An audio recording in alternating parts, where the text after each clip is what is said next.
దయ్యం @9 మైలు 16వ భాగం. జరిగిన కథ. టాక్సీ డ్రైవర్ రాజు చెప్పిన దయ్యం @9 మైలు కథతో ఎస్ఐ మోహన్ రిటైర్డ్ కానిస్టేబుల్ స్వామినాథన్తో కలిసి రాత్రివేళ 9 మైలు వెళ్లాడు. తిరుగు ప్రయాణంలో తెల్లటి ఆకారం అతన్ని గాయపరిచింది. తన ప్రేమ రితికకు నిరూపించడానికి వచ్చిన గౌతమ్ మురళిని కలుసుకుని 10 సంవత్సరాల క్రితం జరిగిన కుట్రను తెలుసుకుంటాడు. ఊర్లో దీనదయాళు ధైర్యం చెప్పడంతో భూములు అమ్మడం మానుకుంటారు. అయితే కాళభైరవ విగ్రహం మాయం కావడంతో వేటపాళంలో భయం పెరిగింది. ఆ భయాన్నే ఆయుధంగా చేసుకున్నవారు దీనదయాళును హత్య చేయించారు. అది దయ్యం పనేనని భయపడ్డ ప్రజలు చాలామంది భూములు అమ్ముకుని ఎటో వెళ్ళిపోయారు. దీనదయాళు హత్యను విచారించాలనుకున్న సబ్ కలెక్టర్ శ్రీనివాసరావు యాక్సిడెంట్లో 2 కాళ్లూ కోల్పోతాడు. హేతువాదులమని చెప్పుకున్న 2 వ్యక్తులు అక్కడే నైట్ స్టే చేస్తే దయ్యం వారిలో చిట్టిబాబును భయంకరంగా గాయపరిచింది. వారు కూడా తమ మనుషులేనని మాట్లాడుకుంటారు మురళి, రితిక.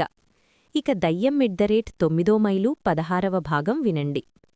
హేతువాదులు సంఘటన జరిగిన కొన్ని రోజులకు దీపక్ను అందరూ కలవాలని సందేశమిచ్చాడు కాళకరైరవ ఆలయ సాధువు.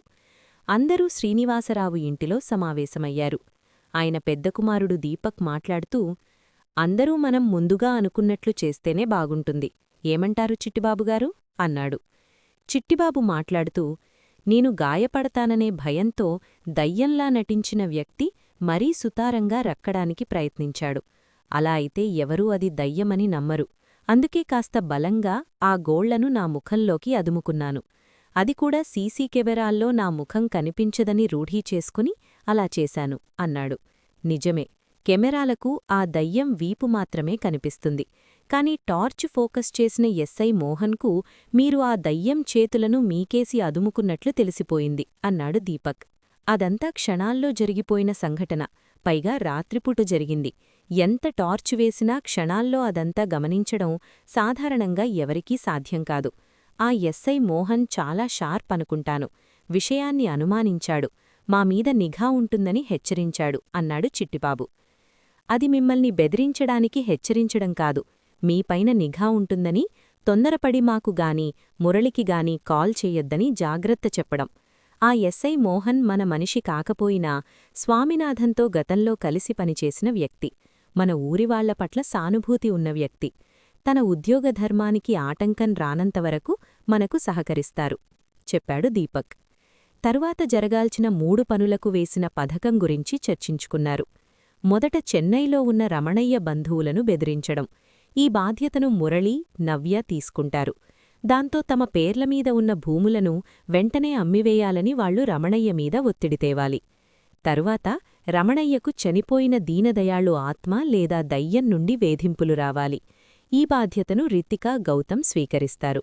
ఇక 3వ ప్లాన్, టీవీ ఛానల్ వాళ్లు డ్రోన్తో 9 మైలు పరిసరాలు చిత్రీకరిస్తున్నప్పుడు దయ్యం మన గ్రామస్థుడొకరిపైన దాడి చెయ్యాలి.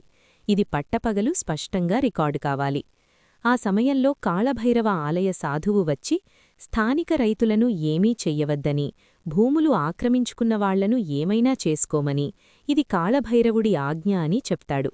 దాంతో ఆ దయ్యం తాను దీనదయాళు ఆత్మనని, భూములు రైతులకు అప్పగించేవరకు పోరాడుతానని చెబుతుంది చెప్పాడు దీపక్. ఇక భూములు తిరిగి కొనడానికి డబ్బులు రెడీ చేసుకోమని ఇప్పటి తరం యువకులకు ముందుగానే చెప్పి ఉంచాము. గతంలో అమ్మిన ధరకే తిరిగి కొనుగోలు చేద్దాం. తర్వాత ఏదైనా పారిశ్రామిక వాడకు సేకరణ జరిగితే ధర మనం నిర్ణయిద్దాం. స్థానికులకు ఉద్యోగాలు వచ్చేలా డిమాండ్ చేద్దాం అన్నాడు మురళి. తరువాత తమ ప్లాన్ అమలు చేయడానికి మురళీ, నవ్య చెన్నై బయల్దేరారు. చెన్నై సెంట్రల్ స్టేషన్ బయట జనసందడి తగ్గుతున్న సాయంత్రం. రైలు నుంచి దిగిన మురళీ, నవ్య ఒకర్నొకరు చూసుకుని మౌనంగా నవ్వుకున్నారు. వేటపాలెం నుంచి దూరంగా ఉన్న ఈ మహానగరమే 9 మైలు కథలో కీలక మలుపు తిప్పబోయే వేడిక అని ఇద్దరికీ తెలుసు. చేతిలో చిన్న బ్యాగ్, మనసులో పెద్ద పథకం. స్టేషన్ దగ్గర్లో ఉన్న ఒక హోటల్లో రూమ్ తీసుకున్నారు. ఇలా ఒంటరిగా పరాయివాళ్లతో హోటల్ గదిలో ఉండటానికేవైనా ఫీలవుతున్నావా? అడిగాడు మురళి. ఇక్కడ పరాయివాళ్లెవరున్నారు? అయినా నాతో ఉన్నది దీనదయాళు కొడుకు. ఏం జరిగినా ఆయన చూసుకుంటాడు అంది నవ్య. నీ నమ్మకానికి థాంక్యూ. ముందు రమణయ్య మామగారింటిని టార్గెట్ చెయ్యాలి అన్నాడు మురళి. అక్కడ్నుంచే ఒత్తిడి మొదలుపెట్టాలి. మీ ఫ్రెండ్ వాళ్ళ అక్కయ్యకు చెప్పావా? నవ్య తల ఊపింది. మరో అరగంటలో వాళ్ళిక్కడుంటారు. రమణయ్య బంధువులను భయపట్టడం కాదు, పరిస్థితి ఎంత ప్రమాదకరమో అర్థమయ్యేలా చెయ్యాలి. దయ్యం పేరు వినగానే వాళ్లే కదిలిపోతారు అంది. మరో అరగంటకు నవ్య ఫ్రెండ్ వాళ్ళ అక్కయ్య తన స్నేహితులు నలుగురితో ఆ హోటల్ రూముకు వచ్చింది. తమ ప్లాన్ వివరించింది నవ్య. ఆ రోజు రాత్రి చెన్నైలోని ఓ పాత కాలనీ, రమణయ్య మావగారి ముఖ్య అనుచరుడిల్లు. అతని పేరు ఆర్ముఘం. రాత్రి 9 గంటలప్పుడు కాలింగ్ బెల్ మోగింది. ఎవరు? డోర్ దగ్గరకు వెళ్లి అడిగాడు ఆర్ముఘం. 9వ మైలు దగ్గర వేటపాలెం నుండి వచ్చాము, కామయ్య పంపించాడు. దాంతో తలుపు తెరిచాడు ఆర్ముఘం. 6 అడుగుల ఆజానుబాహుడైన వ్యక్తి లోపలికొచ్చాడు. అతని పక్కన 2 అనుచరులున్నారు. ఇంత రాత్రిపూట వచ్చారేం? మీరు వస్తున్నట్లు మా అన్న చెప్పలేదే అన్నాడు ఆర్ముఘం. మేము సాధారణంగా రాత్రిపూటే తిరుగుతాము, ఎవరికీ తెలియకుండా పంపాడు కామయ్య. వేటపాలెం హీరో దీనదయాలు ఇప్పుడు దయ్యమయ్యాడు. భూములు కొన్నవాళ్లందర్నీ చంపేస్తానంటున్నాడు. తన పేరు లేదు కదా అని రమణయ్య, వాళ్ల మామ అంటే మీ నాయకుడు కనకయ్య ధైర్యంగా ఉన్నారు అంటూ దయ్యానికి సంబంధించిన వార్తా కథనాల తాలూకు వీడియో క్లిప్స్ చూపించాడు అతను. భయంగా చూశాడు ఆర్ముఘం. మీకు వేటపాలెం భూముల విషయం తెలుసుకదా? అక్కడిప్పుడు పరిస్థితి చాలా ప్రమాదకరం. దీనదయాళు ఆత్మ తిరుగుతోందని ఊరంతా నమ్ముతోంది. భూములు మీ పేర్లమీద ఉన్నాయని ఎవరికైనా తెలిస్తే మేమేం జరగదని హామీ ఇవ్వలేము. ఆ మాటలు వినగానే ఇంట్లో నిశ్శబ్దం. ఆర్ముఘం భార్య మాట్లాడుతూ, నేనప్పుడే చెప్పినాను ఒకర్ని మోసం చెయ్యద్దబ్బా అని, ఈ మనిషి వినలేదు అంది. భూములు వాళ్ల పేరుతో మార్చుకోమని మీ నాయకుడికి వాళ్ల మామకే చెప్పు, అనవసరంగా ప్రాణాలమీదికి తెచ్చుకోకు అన్నాడు అతను. మీ పేరు తెలుసుకోవచ్చా? అడిగాడు ఆర్ముఘం. ఇదిగో విజిటింగ్ కార్డ్, అవసరమైతే కాల్ చెయ్యండి అంటూ ఒక కార్డిచ్చి తన అనుచరులతో వెళ్ళిపోయాడు ఆ వ్యక్తి. అతను వెళ్ళాక ఆ కార్డు వంక చూశాడు ఆర్ముఘం. తెలుగులో పెన్నుతో ఒక పేరు రాసి ఉంది, కింద ఫోన్ నంబరుంది. అతనికి తెలుగు చదవడం రాదు, భార్య చేతికిచ్చి చదవమన్నాడు. ఆమె కష్టం మీద చదివింది, దీనదయాళు అని. ఉలిక్కిపడ్డాడు ఆర్ముఘం. సరిగ్గా చదవవే మొద్దుమొహమ్మ అన్నాడు ఆందోళనగా. సరిగ్గా చదివాను సుందరాంగుడా అందామె కోపంగా. వెంటనే తమ నాయకుడు కనకయ్యకు ఫోన్ చేశాడు ఆర్ముఘం. ఆ నంబర్ చెప్పాడు. నేను కనుక్కుంటాను, నువ్వు పెట్టేయ్ అన్నాడు కనకయ్య. మరికొద్దిసేపటికే ఆర్ముఘం ఫోన్ మోగింది. చెప్పు కనకన్నా అన్నాడు ఆర్ముఘం.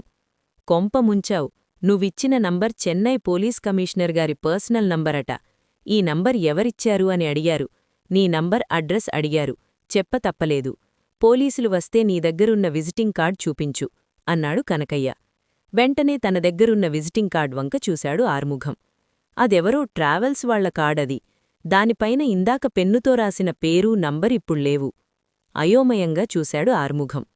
వణుకుతున్న గొంతుతో భార్యను పిలిచాడు. ఇందాక ఈ కార్డును తడిచేతులతో పట్టుకున్నావా? పెన్నుతో రాసిన అక్షరాలు కనిపించడంలేదు అని అడిగాడు. లేదే, మీ గ్లాస్లో ఉన్న మందు ఒలికి ఉంటుంది అంది కోపంగా చూస్తూ. తమాషాలు కాదు, ఆ నంబర్ పోలీస్ కమిషనర్ గారిది. ఇప్పుడు మన ఇంటికి పోలీసులు వస్తున్నారట, కనకన్న చెప్పాడు. వాళ్లకు చూపించడానికి ఈ కార్డు మీద నంబర్ లేదు అన్నాడు భయంగా. ఆ కనకయ్య పోలీసులకు ఏదోదో చెప్పి తప్పించుకోవాలి కాని ఇలా మిమ్మల్ని రికవచ్చా? నేనైతే ఆ కనకయ్య సంగతులన్నీ చెప్పేస్తాను అంది ఆమె. ఇంకా ఉంది. దయ్యం ఎట్ 9వ మైలు 17వ భాగం త్వరలో.